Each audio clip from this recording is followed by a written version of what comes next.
Bienvenue dans ton Yann et Frank. Qu'est-ce que le courage en politique? Selon Benoît Marchand, ce serait d'abandonner le troisième lien. Mais pour vous, c'est quoi le courage en politique? On commence le show à l'instant.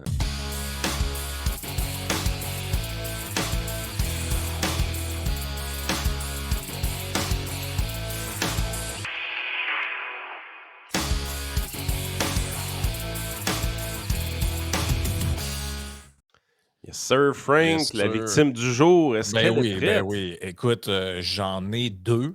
On a deux, OK. J'ai deux candidats aujourd'hui. Il faut dire que j'ai Est-ce vraiment. que CBC est un candidat encore? Non, quand Ah, même, j'ai pas pris de. Ils sont pas candidats aujourd'hui. Puis je vais être franc avec vous autres, j'ai pas cherché beaucoup. Fait que j'en ai quand même deux. Ce qui est quand même, ce qui est quand même, ce qui est quand même pas rien, pareil. J'ai une conseillère en. Je sais pas comment on traduirait ça, le mental health counselor, une travailleuse sociale. Je sais pas trop. ouais. Je pense pas que ce soit psychologue, là, parce qu'il y a... Ouais. Ben, c'est ça. Sinon, j'imagine que ça aurait été écrit psychologue, là. Donc, psychologist. Fait que là, tu sais, j'imagine que ça va être ça doit être le genre de travailleuse sociale. C'est une travailleuse sociale américaine qui nous dit que perdre du poids, c'est fatphobic. Hein? OK, Ouais. OK, attends un peu.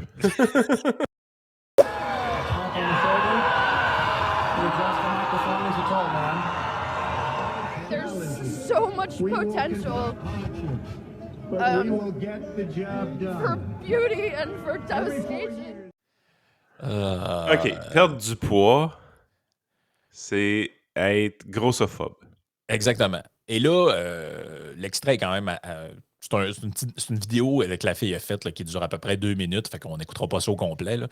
Mais dans lequel elle dit: j'exclus si vous avez une maladie puis des médicaments vous font perdre du poids. J'exclus si vous vous entraînez et que accidentellement, la conséquence, c'est que vous perdez du poids. Mais si vous faites ça volontairement, non, c'est pas des jokes, là. Fait que je vais vous le mettre à l'écran. Frank. On y va. Another great question. This person was asking if there is any time in which intentional weight loss is not fat phobic.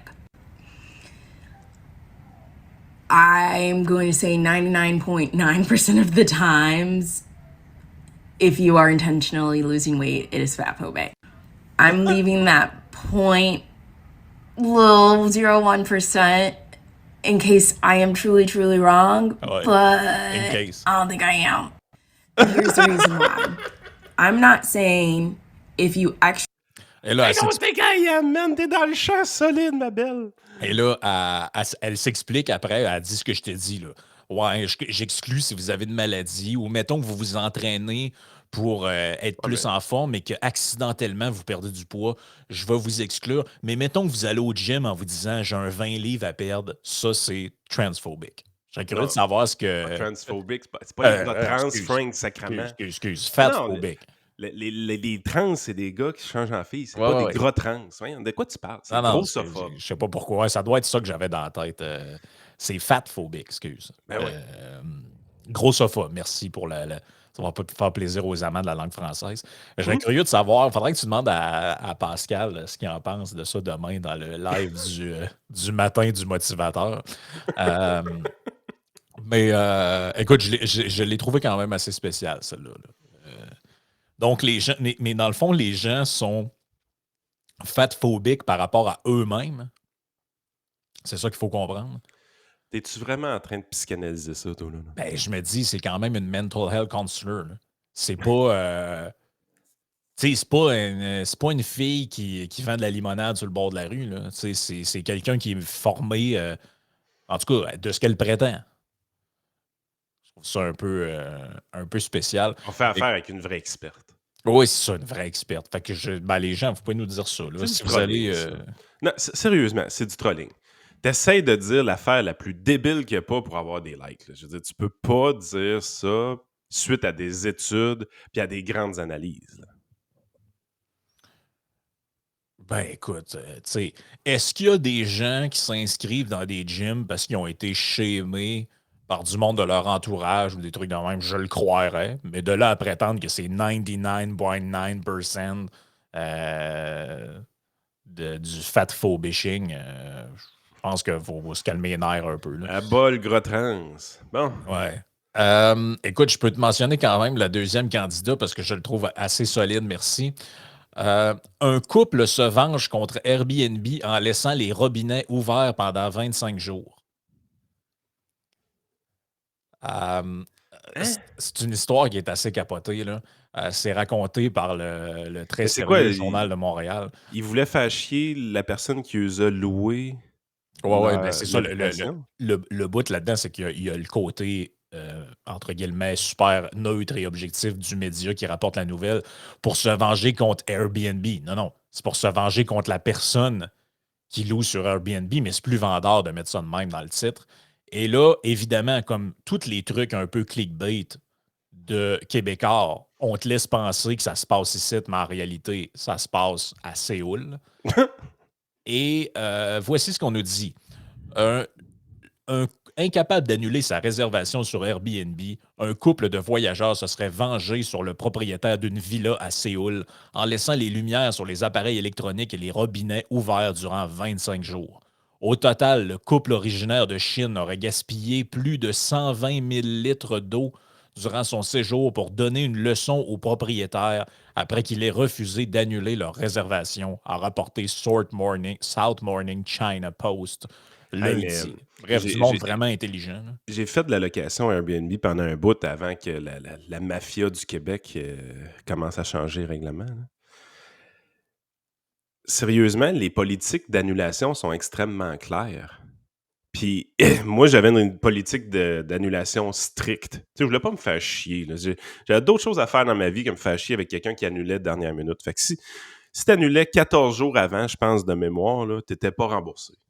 Fait que, mais c'est l'affaire, c'est quand tu réservais notre affaire, c'était bien écrit. Là. Politique d'annulation stricte, 14 jours avant, pas de remboursement, rien. Tu sais. Fait que Airbnb, quand j'active cette option-là, ce qu'ils me disent, ils m'envoient un message. Ils disent comprenez que les gens qui activent cette option-là, en général, vont avoir des revenus plus faibles. Parce qu'il y a des gens qui veulent avoir plus de flexibilité. Exactement, parce que généralement, tu n'es pas capable de charger aussi cher quand tu as une politique d'annulation stricte. Moi, dans mon choix, c'était non, je m'en sac. J'aurais peut-être un peu moins de revenus, mais ça va être stiff. Je veux pas me faire chier. C'est pas un hôtel, là. De quoi de simple. Tu réserves, tu payes, tu n'annules pas. T'sais. Mais cette transaction-là est claire. Là. Elle est claire pour la personne qui loue et elle est claire pour la personne qui va utiliser le logement aussi. Là. Ils se le font dire avant de réserver. Hey, c'est une politique d'annulation stricte. Tu ne pourras pas annuler. Là. Voyons, sacrément. Les gens ils ont donc bien de la difficulté avec les contrats. Ben, c'est surtout que j'ai pas eu le temps de le mentionner, là, mais la raison pour laquelle ils annulent, c'est que c'est des crétins. Puis voici pourquoi. Le couple aurait tenté d'annuler son séjour déjà réservé et payé pour 3 semaines et demie en réalisant que la villa se trouvait dans une banlieue extérieure de la capitale et non au centre-ville de Séoul. Ben là... On crisse parce qu'il y a une map là, dans l'application. Là. Tu peux voir c'est où sa carte, tu peux voir exactement. D'ailleurs, c'est la première fois que tu vois en général là, quand tu cliques sur le truc. Ouais, c'est où ce truc-là par rapport au centre-ville. Il doit y avoir beaucoup des villas au centre-ville de Séoul, de toute façon. Ouais, c'est ça. Mais c'est qu'en plus, c'est que c'est leur propre erreur. Et là, le bout qui me gosse dans l'article, c'est que c'est tout écrit comme si le couple faisait affaire avec Airbnb. Ils font affaire avec quelqu'un qui loue. Arrêtez avec vos histoires. C'est la plateforme, sacrément. Ils écrivent ça comme si, mettons, Airbnb, c'était le Hilton ou le Fairmont. Là. Ça n'a pas rapport. Là. Man, ça vient lourd. Écoute, man, c'est finalement la compagnie de gaz qui a contacté le propriétaire pour l'aviser d'une augmentation significative de son usage, craignant une fuite. Les deux individus auraient coûté 1 570 US, l'équivalent de plus de 2 100 en facture d'eau, de gaz et d'électricité. Fait que c'était cinglé-là, laissaient ouvert le chauffage au bout, laissaient couler l'eau, puis laissaient toutes les lumières allumées pour se venger de leur propre imbécilité. C'est magique. C'est magique. Faut le dire, c'est magique. Écoute, Mais t'as raison. Ce clickbait-là, il est chiant pareil. Puis, tu sais, on disait des fois, on l'utilise un peu, le clickbait, mais c'est pas vrai. On fait pas du clickbait de même. Tu sais, c'est pas... Airbnb a rien à voir là-dedans. Ils ont utilisé Airbnb parce que les Québécois sont en crise après Airbnb, parce que le Québécois, ils ont dit qu'il fallait être en crise après Airbnb. Les Québécois, ils savent même pas pourquoi ils sont en crise après Airbnb. Il y a une différence entre rendre tes images attrayantes et tes titres bien faits et attrayants, puis induire le monde en erreur avec des trucs genre « Vous ne devinerez jamais ce que cette influenceuse a dit ». Puis là, tu cliques sur le truc, il y a plein de pubs par rapport, puis finalement, tu sais jamais rien. Ouais. Tout le monde s'est fait avoir avec ces trucs-là. Là. Les sites à potins sont les premiers à avoir inventé ces trucs-là, puis les médias, à un moment donné, ont suivi pour une raison... c'est ça. Pour des raisons... C'est comme la page qui est probablement la plus lue chez Québécois. Je suis persuadé que c'est le sac de chips. Là. Ce qui est pathétique un peu. Oui, et qui est une page très pathétique, si tu veux mon humble avis. Parlant de pathétisme, ça, tu vois, tu me fais une belle transition. Je ne vous les partagerai pas tous à l'écran, là, mais hier, on avait la réaction. Bruno Marchand, lui, dans la première mouture et dans toutes les autres moutures du troisième lien, nous disait « J'attends de voir les détails, j'attends de voir les études, j'attends de voir tout et je me positionnerai après. » Là, il a lu un demi-article de journal d'une conférence de presse qui n'est pas encore faite et il salue le projet, il dit que c'est incroyable, il va se rallier à ça, c'était la chose à faire. Et il nous dit qu'il salue le courage du gouvernement. Et là, portez bien attention à ce que je vais dire, là, parce que c'est des mots que vous allez entendre. On parle maintenant de courage à tout bout de champ. Là, je suis dans la presse. Bruno Marchand salue le courage du gouvernement. Un texte de Philippe Vincent Foisy. Changement climatique, nous ne sommes pas prêts. Et là, on descend l'article. J'arrive un petit peu plus bas. Sur ce front, on peut tout de même voir la lutte au changement climatique. On peut tout de même voir certains signes positifs à l'horizon. La décision de la CAQ de faire un troisième lien uniquement au transport en commun fait partie des décisions difficiles que le gouvernement devait prendre. Reste qu'à espérer que le courage deviendra la nouvelle norme en politique. Fait que, les journalistes sont en train de dire que Legault a retrouvé sa canisse à courage, toi. C'est à peu près ce qu'il est en train de dire. Autre texte, puis j'en prendrai pas 50, là, mais il y en a plusieurs, c'est le dernier. Hey, je les déteste. Prochaine étape, la taxe kilométrique de Nathalie Collard dans la presse. La CAQ vient d'abandonner sa principale promesse électorale, celle de construire un troisième lien autoroutier entre Québec et Lévis. Et regardez le liner qui est repris ici. La taxe kilométrique est en outre la solution privilégiée par la majorité des experts en urbanisme et en planification des transports. On connaît l'allergie chronique de la CAQ à une nouvelle taxe, mais le gouvernement Legault n'a plus le choix. Il doit entreprendre la réflexion maintenant. Geneviève Guilbeault doit donc faire preuve du même courage qu'elle a démontré face au projet de troisième lien. Elle doit convaincre... comment ils sont pareils?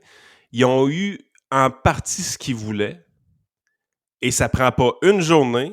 Ils sont sur d'autres choses. Ils sont tout de suite rendus sur la taxe kilométrique. Ah ouais. Next! Elle doit convaincre son gouvernement qu'en politique, il n'y a aucune vache sacrée, même pas une nouvelle taxe. Comme si le gouvernement se gênait pour faire des nouvelles taxes. Là. Ça, c'est la joke du jour. Là.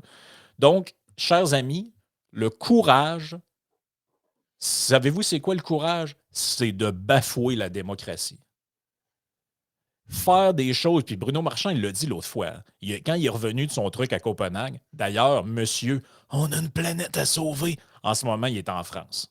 Fait que ça va super. Il est en France? Oui, il est parti. Il s'est envolé pour la France. Non, il est tout le temps en voyage, lui, sacrément. Non, mais lui, son empreinte carbone, là, c'est la mienne si j'avais 4 vies. Ça va être beau aussi, m'amener donner des leçons à tout le monde quand tu fais le tour. Y a-tu le temps de croiser Martine Biron dans ses voyages? Écoute, ils doivent se croiser quelque part, certains. Là. Les deux avions se Aéroport Charles de Gaulle. Hey, salut Martine! Hey, salut Martine, qu'est-ce que tu fais? Je le sais pas, là, on m'a dit de venir ici. Là. Puis toi, qu'est-ce que tu fais? Je suis venu lutter contre les changements climatiques à Paris. Là. Je vais aller faire ça dans un beau café à Saint-Germain-des-Prés. Il l'avait dit quand il est revenu de la Scandinavie avec son délire de vélo-route en plein hiver. Il avait dit, moi, je suis prêt à perdre les élections pour faire des choses qui doivent être faites parce que c'est ce que les gens me demandent. Je sais pas si vous vous rappelez de cette déclaration-là. Mhm. Fait que lui, en gros, ce qu'il veut dire, c'est que les gens, c'est qui? C'est tous ceux qui morpionnent autour. Ça, c'est les gens. Ça, c'est les vrais humains. Et les ploucs autour, ça, c'est la population. Et le courage, c'est de ne faire ce que ces gens-là ne veulent pas que vous fassiez. Fait que là, puis faut que je sois honnête, il y a quand même beaucoup d'articles qui soulignent le fait que la CAQ a fourré le monde de Québec. Là. Mais il y en a quand même d'autres qui ont cette traque-là, que c'est vraiment courageux. Est-ce que vous êtes vraiment en train de nous dire que des politiciens qui font miroiter des projets qu'ils promettent et repromettent et re-repromettent à tous les micros, à toutes les antennes pendant une décennie et qui flouent les citoyens, vous êtes en train de nous appeler ça du courage, vous autres? Écoute, essayez ça chez vous pour le fun. Faites des promesses à votre femme ou votre conjoint. Oui, oui, chérie, on va leur refaire la salle de bain. Je te le promets qu'on va refaire la salle de bain. Je te le promets. Ouais, c'est quand? Bientôt. Là, j'arrive avec les plans. Chérie, on va refaire la salle de bain. Je te le promets. Puis là, vous traînez ça pendant 5, 6, 7 ans. Puis maintenant, elle dit, ouais, la salle de bain. Écoute, chérie, moi, j'ai du courage. On la refera pas. Du courage. Manger un coup de sacoche en arrière de la tête. Ouais, tu vas manger. Mais le coup de sacoche des citoyens, c'est quand est-ce qui arrive là, pour faire écho à la réflexion que vous aviez ce matin avec Joey Aubé En toute liberté. Là. Tu sais, à un moment donné, là, c'est correct là, de se baisser les culottes puis d'attendre de se faire entuber. Là. Mais ça peut se finir aussi. D'ailleurs, Flegg a une belle caricature un matin. Hein? Ah, je vais te la trouver, il faut qu'on la présente à nos. On va la présenter aux auditeurs. Aux gens. J'allais dire aux téléspectateurs. Ça va pas bien. Là. Mais c'est dur, tu le dis souvent, c'est dur d'avoir des convictions en politique. Mais sais-tu quoi? Moi, ça me fait suer de voir que des gens qui sont opposés, qui étaient opposés au projet. Ah, regarde, c'est incroyable. J'adore Flegg. Mais ça dit tout. Tout ce que tu as à savoir est là. Il manque juste la main de certains politiciens après le tramway pour la rentrer dans le derrière de l'électeur. C'est carrément ça. Là. Mais tu sais, moi, j'en reviens pas que des gens... Tu peux être opposé à tous les projets dans la vie, là, mais que tu justifies des détournements de démocratie, moi, ça me scandalise. Tu sais, demain matin, là, Valérie Plante, elle se présente aux élections et elle dit « Écoutez, j'ai un projet, je vais faire telle affaire. » Moi, je trouve que le projet, c'est fou. Là.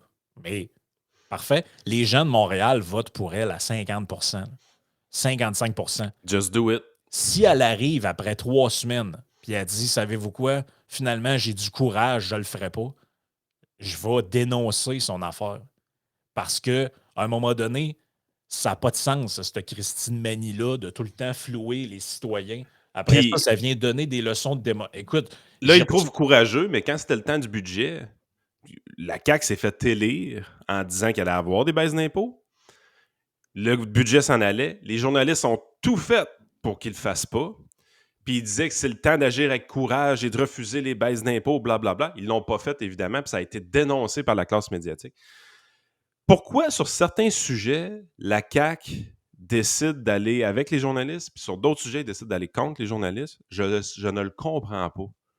Mais chose qui est sûre, c'est que c'est pas mal plus courageux de tenir tête à ces astifies d'activistes-là, ben, c'est ça. d'aller du bord de la population, que de faire le contraire. Le vrai courage, ça aurait été de le faire, cette crise de projet-là, puis de se tenir debout devant tous les petits chroniqueurs, les petits climato-anxieux. Mais y a-tu autre chose derrière ça, Frank?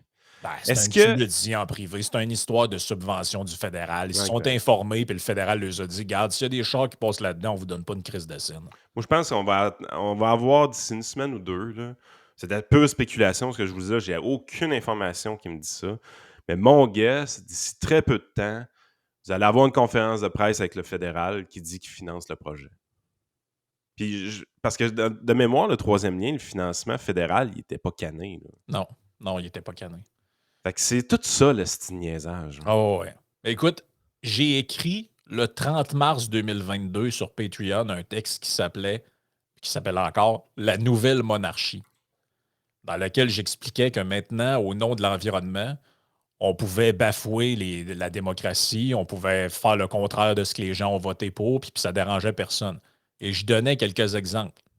GNL Québec, où les sondages régionaux montraient même un appui jusqu'à 85% des gens de Saguenay. Mais le député du coin, puis là, je vous lis un bout du texte, le député du coin, Sylvain Aka Quick-aux-Fraises Godreau, a tout fait pour le faire dérailler avec l'appui, il va sans dire, des sempiternels militants écologistes et fort peu solidaires. Étant maintenant entendu que la fonction du député est de représenter les intérêts de la terre contre ceux des citoyens. Le principal intéressé s'est dit très fier de sa position. Les élus sont rendus qu'ils sont fiers d'aller à l'encontre de ce que la population veut. Ouais, mais à quelle population? La population locale, elle voulait le projet. Godreau est allé contre la population locale. Par contre, la population de Montréal ne voulait pas le projet. On écoute toujours la population de Montréal au détriment des régions. Les médias de Montréal. Parce que moi, je voyais passer des commentaires hier, là, puis la majorité des gens, dont ceux qui nous écoutent, qui viennent de la région de Montréal, ils ont tous le même commentaire. On s'en calisse de votre tunnel. Mais oui, avec raison. Ce qui est là. Mais pouvez-vous le dire à vos médias, s'il vous plaît? C'est juste ce bout-là qui n'ont pas compris. Écoute ce que j'écrivais à ce moment-là sur le troisième lien. Les citoyens de Québec et de Lévis, deux villes reliées par un éventuel lien, sont majoritairement en faveur de ce projet. Ils ont d'ailleurs élu la CAQ sur cette promesse. Pourtant, l'ancien maire Labaume s'est rapidement dit contre. L'actuel maire Marchand semble tout aussi contre. QS est contre. Les libéraux sont contre, alors que c'est eux qui ont initié le projet. Le PQ est contre. Et même la CAQ commence à nous dire qu'ils vont rapetisser le projet, limiter la circulation des voitures. Bref, tout le contraire de ce que les gens veulent. Le tramway, probablement une des pires fraudes de l'histoire du Québec. Ce projet est arrivé sur un plateau d'argent, ou plutôt comme un cheveu sur la soupe, gracieuseté du Parti libéral, alors que le maire de Québec avait maintes et maintes fois exprimé son désaccord envers un tel projet, avant de se convertir magiquement devant la montagne de millions promis. L'actuel maire de Québec, sachant le projet impopulaire, à peine 40% d'appui, s'est fait élire en promettant de l'amender et de le modifier parce qu'il, le projet, ne se ferait pas sans le monde. Quelques mois après son élection, le discours labaumien refait surface. Vous aurez le tramway, que ça vous plaise ou non, parce que l'Antarctique fond. T'as écrit ça en quelle date, ça? J'ai écrit ça le 30 mars 2022. Nostradamus. Et je vous lis juste la conclusion. N'est-ce pas fabuleux tout de même d'avoir ce nouveau monarque, ce nouveau souverain abstrait que le climat, l'environnement? Qui ne rêverait pas de pouvoir invoquer une telle excuse pour justifier de mettre son veto sur la démocratie? Après tout le monde est pour la tarte aux pommes. Qui osera aller contre le veto du nouveau monarque? Vous n'aimez pas la Terre? Vous voulez laisser un monde dévasté aux générations futures. Non, j'aime simplement la démocratie. C'est zéro courage, là. Ah non, laissez-moi tranquille avec le courage, là, ciboire. Le fédéral, fuck tout, le chien, sacrément. Christy que je t'ai écœuré d'avoir Justin Trudeau en tête de ce pays-là. Sérieux, là, il fuck tout. Puis c'est pas en votant à bloc qu'on va régler notre problème. Là. Hey, parlant de fucker tout, parlons un peu de PCU, Yann. Hey. Quel dossier incroyable de ce média neutre et indépendant. Il y a un point positif que personne n'a soulevé. Quand Pierre Poilievre va attaquer la Banque du Canada, ils ont changé complètement de discours, puis là, ils sont retournés sur la bonne track. Là, Radio-Canada, ils se font brasser. Chris, ils ont mis les meilleurs articles de leur vie sur le site. Je sais pas si c'est un hasard. Là, c'est mais, aucun hasard. Non, il n'y a aucun hasard là-dedans. Mais c'est drôle, hein, quand des gens, on remet un peu en question leur intégrité, tout ça, ils ont tendance à se corriger aussi. S'il n'y a pas personne qui souligne l'impact positif de ça, non, ben regarde, moi, je vais le faire. PCU réclamé à tort. Des Canadiens dénoncent l'insistance du gouvernement fédéral à leur réclamer à tort des milliers de dollars en PCU alors que ces montants ont déjà été remboursés. Hey, ça, faut le faire, là. Du harcèlement inacceptable décrit par l'opposition. Puis là, gardez une chose en tête, le fisc a des pouvoirs qui est incroyable. À peu près tout ce que vous faites au niveau de la justice dans votre vie, vous êtes innocent jusqu'à preuve du contraire. Avec le fisc, gardez la chose suivante en tête, vous êtes coupable jusqu'à preuve du Ah contraire. non, écoute bien ça. Qu'est-ce que je fais avec ça? Lance Pierre Tanguay, en montrant une pile de papier sur sa table de salon. Malgré son calme apparent, on sent une pointe de frustration. Tous les 2 mois depuis 1 an, Pierre Tanguay reçoit un avis de remboursement du gouvernement lui demandant de rembourser la prestation canadienne d'urgence perçue entre autres durant la pandémie. Sauf que l'avis en question est erroné. M. Tanguay n'a jamais reçu de PCU. En fait, il n'a jamais encaissé son chèque. Il l'a même retourné par la poste, ce que le gouvernement lui confirme depuis 2 ans. Mais les lettres de recouvrement continuent d'arriver chez lui à intervalles réguliers. Je commençais à stresser, à m'inquiéter, à me faire du sang de cochon. J'aime ça quand mes comptes sont à jour et là, il y a clairement une erreur. Pourtant, M. Tanguay pensait avoir agi en bon citoyen. Au début de la pandémie, il a reçu à la fois un chèque d'assurance-emploi et un chèque de PCU pour un arrêt de travail qui n'a duré que 2 semaines.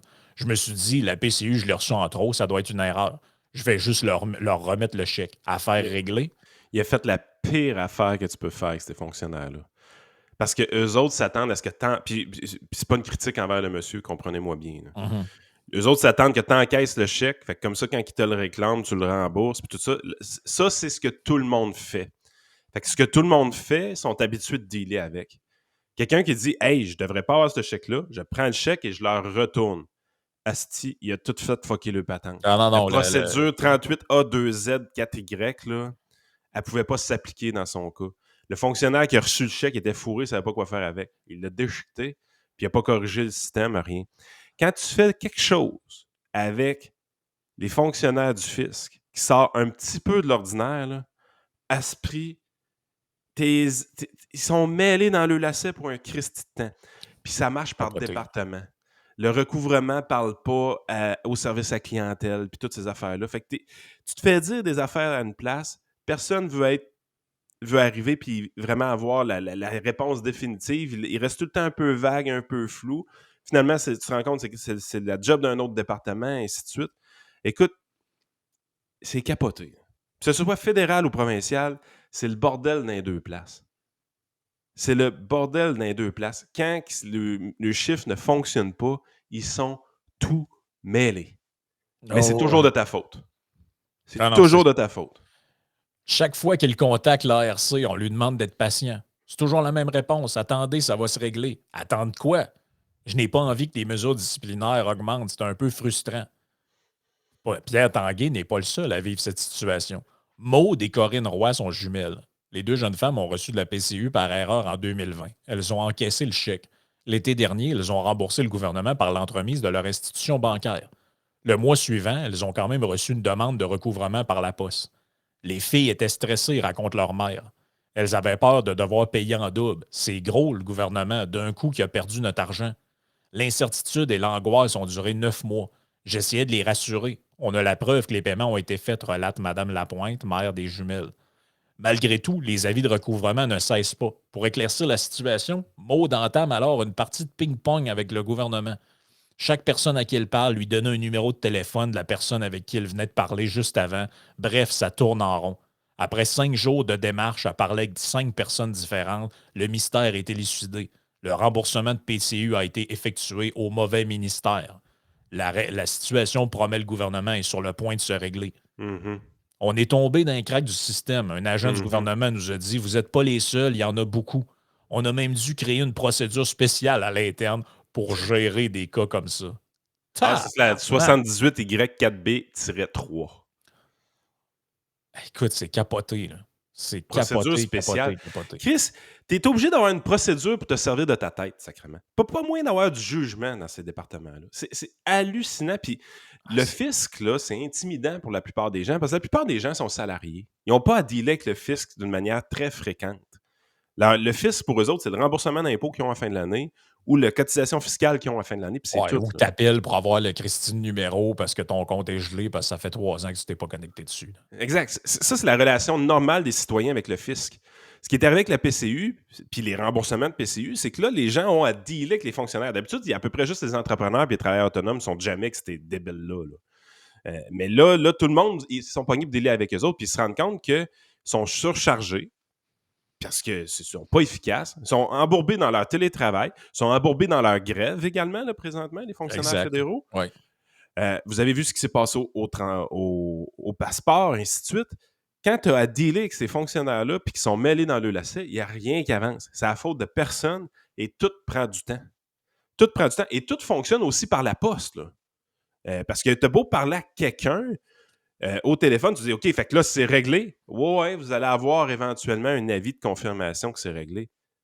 Mais là, il rentre par la poste, cet avis de confirmation-là, un genre Ouais. de 2-3 semaines après, si c'est pas un mois après. Parce que ton dossier, là, le gars, il l'a pas réglé. Il l'a pogné, il a pris des notes, puis il a crissé sa pile. Mais écoute, selon l'ARC, c'est la faute du monde. Une Ouais, ouais. distinction peu connue du grand public et qui entraîne de la confusion. Les particuliers doivent toujours s'assurer d'envoyer leur remboursement au ministère qui a émis la prestation, Sylvie Branch, agence parce que l'affaire, c'est que comment je pourrais dire ça? As-tu déjà navigué ces sites du gouvernement? Fédéraux, surtout. Honnêtement, le provincial, c'est un petit peu moins pire. Mais le gouvernement fédéral, Ah là, non, c'est n'importe quoi. C'est un site de 1990. Là. essayez de savoir à qui je dois envoyer mes patentes, là. Ouais. C'est tout le temps Et tu difficile. sais quoi le problème? C'est qu'au début, la PCU a été versée par 2 ministères différents. Oui, parce que ça avait changé. Ils ont changé le ministère qui s'en occupait en cours de Au route. début, c'était l'ARC, puis après ça, c'est devenu Service Canada. Exact. Et là, les gens, tu peux pas leur blâmer, eux, ils reçoivent des avis de recouvrement. Tout le monde connaît l'ARC, Service Canada, je savais même pas c'était quoi. Là. Tu niaises pas avec l'ARC, là. Fait que les gens renvoyaient leurs trucs à l'ARC, ce qui est normal, ce qui est la logique même. Mais là, ça a l'air... Receiver General. Ouais. Encaisse mon chèque, sac-moi à paix. Mais ça a l'air que c'est la faute du monde. La main gauche ne semble pas parler à la main droite. Ils mettent la faute sur les citoyens. C'est inacceptable, s'insurge le député conservateur Luc Berthold. Son bureau de circonscription dans Mégantic a reçu des centaines d'appels de gens qui ont remboursé leur PCU, mais qui reçoivent toujours des avis de recouvrement du gouvernement. C'est énorme pour le même dossier, assure-t-il. Les gens se disent « Hey, j'ai envoyé 2000 $ au gouvernement, mais on me réclame encore de l'argent. » Les gens sont inquiets. Le gouvernement, selon lui, semble dépassé par la situation et est incapable de suivre le rythme des réclamations et ça va s'empirer avec la grève. Puis il y a des gens qui vont paniquer, Frank. Ils ont payé le 2000, puis là, ils reçoivent un autre avis de recouvrement, puis là, ils capotent, puis ils disent, ben là, je vais le payer, puis ils vont s'en rendre compte au pire, puis ils vont me donner mon argent. Vous ne reverrez pas votre argent. Non, c'est ça. Faites pas ça, vous ne reverrez pas votre argent. Des gens vulnérables ont fait des sacrifices pour être en mesure de repayer un 2000 et ils se font encore demander. Le gouvernement continue de les harceler, dit Nikki Aston, députée néo-démocrate de Churchill-Askey. C'est un exemple classique de la main gauche qui ne semble pas parler à la main droite, François Boileau, ombudsman des contribuables. Pour bien des gens, 2000, c'est beaucoup d'argent, poursuit-il. Ça crée un stress énorme pour les gens pour mettre de la nourriture sur la table, payer son loyer ou faire avancer un paiement pour une nouvelle maison. L'ombudsman des contribuables invite les gens qui se sentent dépassés ou floués à contacter son bureau pour voir ce qu'on peut faire pour les aider. Un recours auquel songe notamment Pierre Tanguay. Qu'est-ce qui va arriver dans 6 mois quand le dossier ne sera pas réglé? Quelles seront les conséquences? Est-ce que j'aurai un huissier à ma porte? Je veux que ça arrête. Hey, tu sais, puis il y a des gens avec les reins plus solides, tu sais, qui sont comme habitués de dealer avec ces trucs-là, de l'expérience, tout ça. Ça ne stresse pas. Ils disent quand c'est une erreur, un moment donné, ils vont comprendre. Mais il y a des gens aussi plus âgés ou des gens jeunes ou des gens qui ont des stress financiers et ils se font écœurer par ce monde-là. Sérieusement, c'est... Ah, puis, Chris, lâche tes vacances sur ton île de donateur à la Fondation Trudeau, là, puis viens t'occuper de ta sou. Là. Puis les gens, le fisc, là, la journée qui est entêté puis qui te court après, là, il y a des outils à sa disposition qui sont juste incroyables. Là. Saisis sur la paix. Ton remboursement d'impôt, il peut te le saisir aussi. Tu sais, je veux dire, c'est une mauvaise créance comme telle. Puis même si tu fais faillite éventuellement, la créance du fisc... Ouais, puis les premiers sont payés, puis la créance du fisc reste après la faillite des fois. Fait que tu es vraiment dans une position où est-ce que tu dis avoir des problèmes avec le fisc dans la tête de tout le monde, c'est la pire affaire qui peut t'arriver dans sa terre. Là. Te faire faussement accuser d'un acte criminel, mon guess, là, c'est que tu es moins stressé quasiment que de te faire faussement accuser par le fisc. Parce que le fisc, comme je disais, dans leur tête à eux autres, est coupable jusqu'à la preuve du contraire. Ce qui est totalement le contraire de notre système de justice. Où est-ce que tu es innocent jusqu'à la preuve du contraire? Non, ça n'a pas de sens, cette affaire-là. C'est capoté, là. Ça ne s'améliorera pas avec... Il n'y a aucune empathie des politiciens, aucune empathie des gens qui travaillent au service à la clientèle du fisc. Tu es toujours le crotté dans leur tête. Tu es toujours le crotté. Impossibilité d'obtenir un passeport, centre d'appel saturé aux impôts, accumulation cauchemardesque de demandes de visa. Les conséquences de la grève générale des fonctionnaires fédéraux ont frappé les contribuables partout au pays dès les premières heures de la journée mercredi. Parmi les citoyens, partout, les citoyens sont heurtés à des portes closes devant les bureaux fédéraux, en particulier ceux de Passeport Canada, qui n'offrent plus de services qu'à ceux qui ont un motif humanitaire de voyager. Hey, mais ce Passeport Canada, il devait être encore dans le backlog en plus. Là. Ils sont pas revenus à un état de service normaux. Hey, c'était plus de 17 semaines à avoir un passeport, alors que traditionnellement, c'était 5. 5 qui étaient beaucoup trop longs. Là. Sans augmentation de salaire depuis 2021, les syndiqués de l'AFPC réclament une hausse de 13,5 % pour 2021 à 2023, alors que la plus récente offre du gouvernement est de 9,25 %. Et là, évidemment, selon Justin Trudeau, c'est de la faute de l'opposition qui n'entérine pas assez vite ses affaires. Lui, là, ça Hey, Chris, t'as une coalition occulte avec l'autre, là. Ça va aller, là, arrangez-vous avec vos shit. Il n'y a pas d'opposition, tu as l'NPD dans ta poche en arrière. Arrête, là. Enough with that shit, là. Arrêtez. C'est quoi, là, on est misogyne pour dire des affaires de même, là? Je suis raciste, moi, là, d'avoir dit que le gouvernement fédéral est mêlé dans ces lacets. Je suis raciste, là. C'est parce que c'est le même qui se défend, Justin Trudeau, là, quand on dit des affaires contre lui. Oui. T'es misogyne, t'es raciste, hein? Puis t'es contre l'avortement. Habituellement, c'est xénophobe aussi. Ouais, c'est ça. Exact. C'est comme ça que ça fonctionne. Écoute, on va passer à la partie Patreon avec quand même d'autres sujets à jaser. Il y a un conflit qui est éclaté au Soudan, dans la région de Khartoum. On n'a pas vu beaucoup de drapeaux du Soudan. Il y a Mélanie Joly, il n'a pas encore été dépêchée sur place. Fait que ça, ça a l'air tranquille de ce côté-là. D'ailleurs, peu importe la plateforme où est-ce que vous êtes aujourd'hui, là, faites un petit effort. Si vous êtes sur Spotify, on s'abonne pour être sûr d'y avoir tout le temps. Sur YouTube, on s'abonne également. Sur Facebook, prenez le temps de vous abonner si vous êtes là. Les 2 derniers jours, on vous a mis des vidéos à la suite. Aujourd'hui, on ne le fait pas. Dites-nous ce que vous avez pensé de ça, d'avoir pris des vidéos du matin et de vous les mettre. Si on l'avait fait aujourd'hui, ça aurait été probablement le billet du prof Caron qui a été excellent hier soir. Ouais. Des fois, le prof Caron, il passe juste avant le live du mercredi soir. Fait que si vous voulez vraiment de quoi de bon à écouter là, après le live gratuit qu'on vient de faire, allez voir le billet du prof Caron hier soir qui est excellent. Puis nous autres, on continue sur Patreon avec d'autres sujets, bien évidemment. Yes, on a bien des affaires encore, dont un appartement très weird à Montréal.